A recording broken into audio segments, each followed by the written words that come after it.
Okay, so I'm going to try something a little bit different today. I've got a variety of machines in what I call my gramophone salon. So it's the room where the machines actually work, get stored and get played. And I'm just going to go around all the machines and just talk a little bit about them. I'm going to start off with this HMV 130 here. This is a little tabletop machine, I say little, quite a sizable tabletop machine actually, from about 1930. Grill's in reasonable condition there. It just goes directly to a horn. There's no volume control doors on this one. And if I open it up, this is in oak, this is an oak one. And we can see we've got a fairly standard looking HMV style machine in here. Got the sort of thick tone arm here, which is similar, I suppose, to the HMV 102 portable. And we've got a couple of needle tin holders there and a speed control. This actually has a Type 32 motor in it, so it's got a big hefty motor, Type 32 motor. For those people familiar with Victors, is virtually identical to the Victor improved two-spring motor of about 1917, but HMV used them all the way from the 20s, I think, right up, I think, into the 40s actually, certainly quite late. Anyway, I got this machine from a local antique, with that local furniture store. It wasn't really an antique store, more of an upcycling store. It's the only one they had. I think they were quite pleased for it to go to a good home, and it does actually play quite well, and it sounds really good, which is why I bought it. I thought it's a good chance to get a, maybe not an orthophonic or a re-entrant machine, but something that's kind of a bit close. Now the next machine is this HMV 157, which was sitting below the HMV 130. I've obviously moved from the 130. This does have doors. I suppose they are volume control doors really, and behind we've got a big grill. We've got a big grill for a big horn. This machine has got a lot of horn in it. It's actually really quite similar to the 130. It's a little bit older. I think these came in the late 1920s. There's a few differences, I think, where the tone arm's sort of centrally mounted rather than off to the side like the later ones. But it's essentially very similar. It's got a two-spring motor, same sort of two-spring motor as the 130. It's got the speed indicator that the other one didn't have, and it does have some needle tin holders there as well. This came from an antiques centre. It's in pretty good working order actually. Plays very nicely. The main problem with this one really is that it doesn't like long records, so shortish 10-inch records it's fine with, and 12-inch records it's not fine with, and loud records it plays them very nicely, but it just doesn't play them all the way through. So yeah, this machine is not such a great player as the 130. The 130 can actually cope with pretty much every record I throw at it. But it's a nice machine, and I'm glad I got it. And although it's not properly re-entrant or properly orthophonic, it does actually have a very impressive horn in there, really, for the size, and yeah, it does sound pretty decent. Now this machine here is a HMV 162, and this is an earlier machine than the 157. This does actually have volume control doors at the front here, the sort of slats, and it has a record storage underneath as well. Now there is a piece of wood here as well, which covers up the lower part of the horn, because unlike a lot of machines like this, the horn isn't just in the top part, it's actually in the bottom part too. And if I close these up, now the horn in here is what's known as a saxophone horn. It's something that H&V used, Victor didn't use.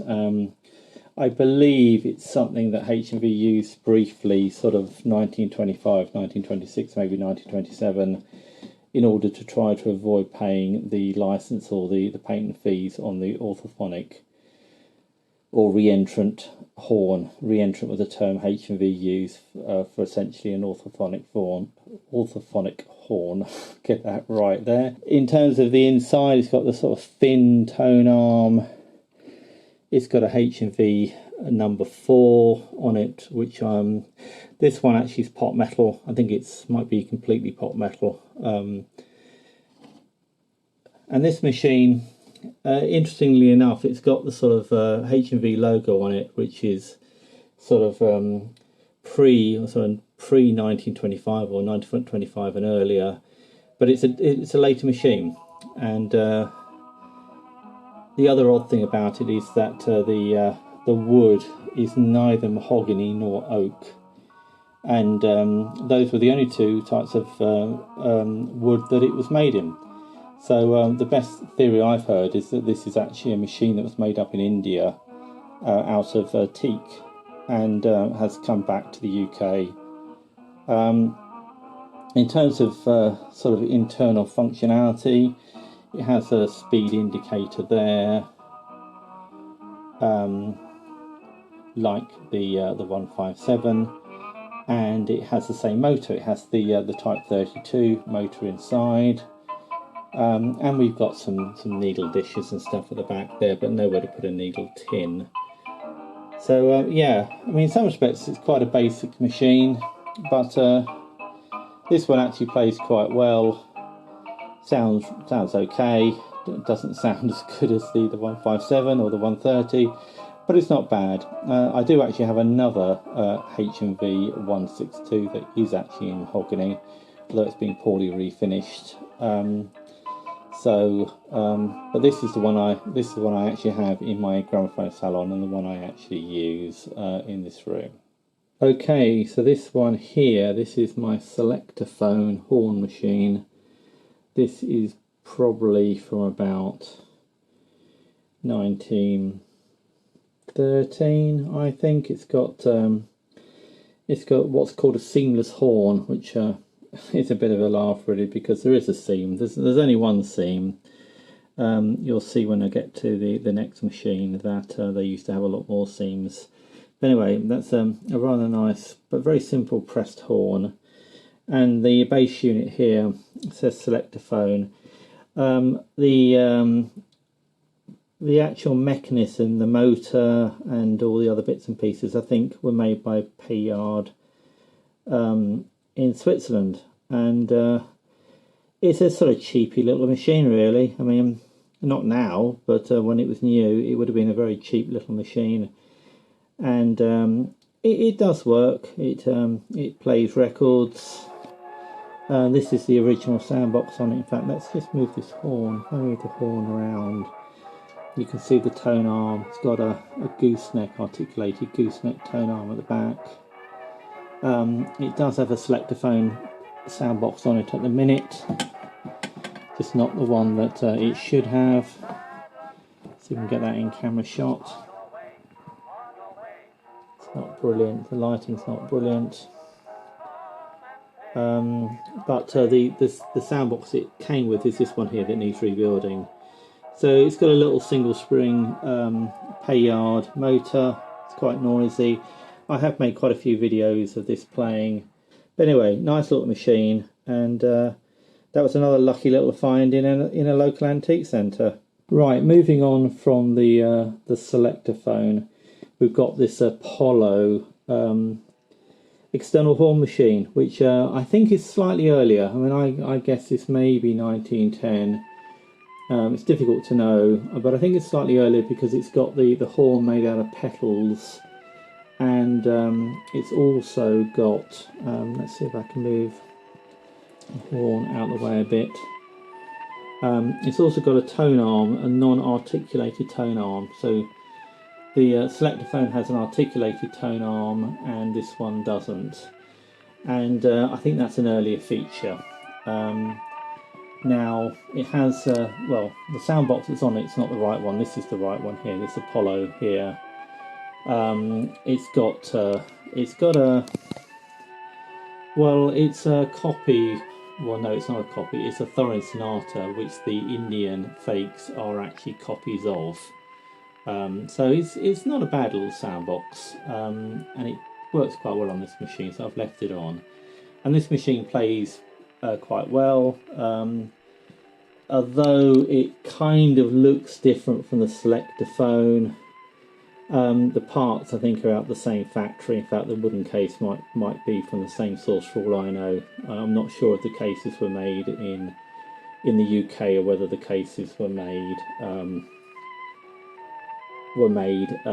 in Switzerland. I just don't know. But anyway, that's been a good machine. That came from a local antique shop. Another lucky find.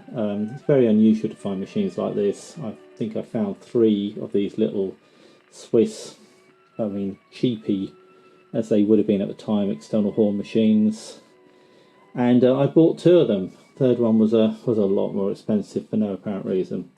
So anyway, let's move that to one side. Now over here is the next machine I'm going to talk about. This is my Victrola the 9th.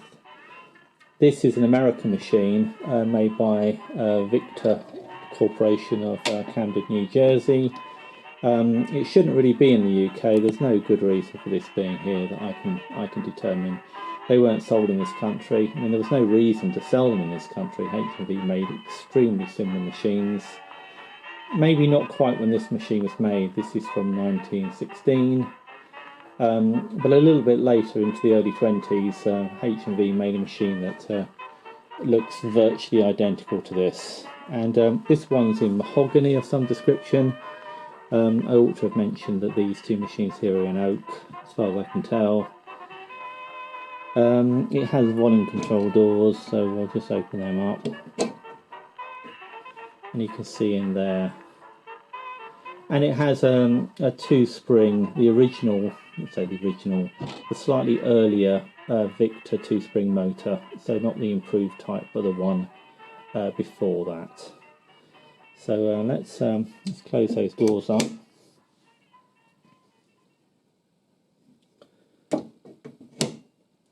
Now I'm going to briefly talk about these 2 machines over here. Top one is well, it was a Deca 50, but it's been recased. I bought this for parts, but it actually works quite well. It doesn't sound brilliant. It's got a little Columbia sound box on it. It can certainly do with having a better horn fitted to it. The horn just doesn't work very well. But yeah, it runs quite well, so I've kept it. And the machine below it, which I'm not going to get out, but I'll probably drop in some video of, is actually a Cbro portable, which is quite a rare portable. It's got fairly standard garage parts, but the sound box is quite interesting and does perform quite well. Now these 2 machines do get a little bit of use, but to be honest, they're stuck in the corner, and I can't really get to them very easily, so they tend not to be used. But there we go, they're in the house because they are potential machines to use. Okay, so the last 2 machines I'm going to cover are this one here, which is my external horn H&V machine. Now, this dates from a very similar period to the Apollo and the Selectophone, and I really got it because I was interested in getting a genuine H&V horn machine. I've got some fakes. I've made some videos about fakes, and I wanted to have a real one really for comparison. This one's got a 3-spring motor in it. It's in mahogany. It hasn't got its original brake, although the brake does work, and the knob on the speed control is also not original. But essentially it's all pretty good. Sound box is this exhibition here, which does work but needs a rebuild. The motor needs a little bit of adjustment because it's not currently playing at the right speed, but it is actually usable. Now moving down, This is a Columbia 124A. Now, I got this because it actually has a horn that splits at the end. So it's a bifurcated horn, something like that. I'm never going to get that word right. But anyway, it's got quite a fancy horn, which is obviously designed to compete with the orthophonic or the re-entrant horns. I don't think it's quite as technologically advanced. It does sound pretty good. And at the bottom there, I just lower the camera down a bit more, there is actually some record storage under there as well. So that's a nice machine. This one's in mahogany. I think I said it was a 124A. There was a 123A, which was it in oak. So anyway, that's a brief tour of the machines I've got sitting in my gramophone salon at the minute. If you've got any comments or questions or anything, then please do let me know. Very interested to hear them. And if you've enjoyed this video, then you might like this one too. So thanks for watching, and I shall see you in the next one.